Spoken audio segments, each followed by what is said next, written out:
It's time for some real education. C.S. Lewis's collection of essays, known as God in the Dock, was assembled after Mr. Lewis's death, and there is a longer version that goes by the title Undeceptions, Essays on Theology and Ethics. In the essays, Lewis considers how in modern times people choose to put God on trial rather than accepting him as the ultimate judge of all things.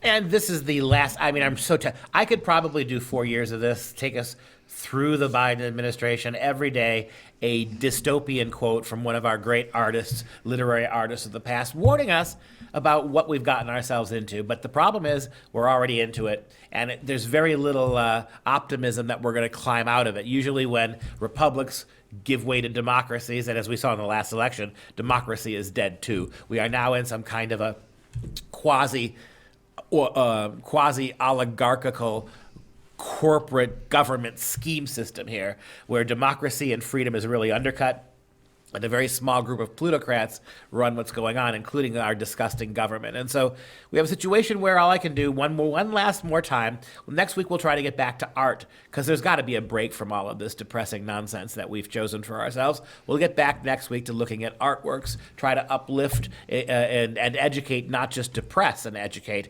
But we want to close this dystopia, 3 weeks of dystopian warnings for the Joe Biden administration and the censors out there that are moving them to deplatform anybody who disagrees with them, to shut down free speech.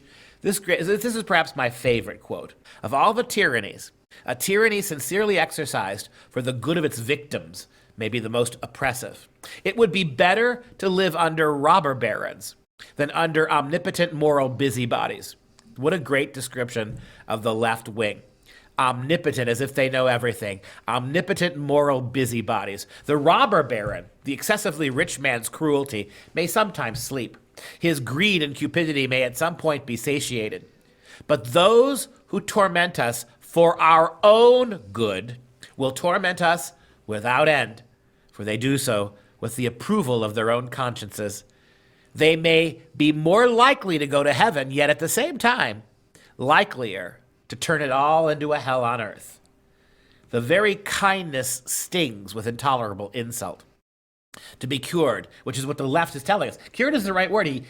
80 years ago, Lewis said this. They're going to cure us, right? Is that not what the left needs to do? Cure us for having voted for Trump. Cure us from having different worldviews than them. Cure us for wanting to protect our borders. Cure us from racism and misogyny and homophobia that's built into the very DNA of our country.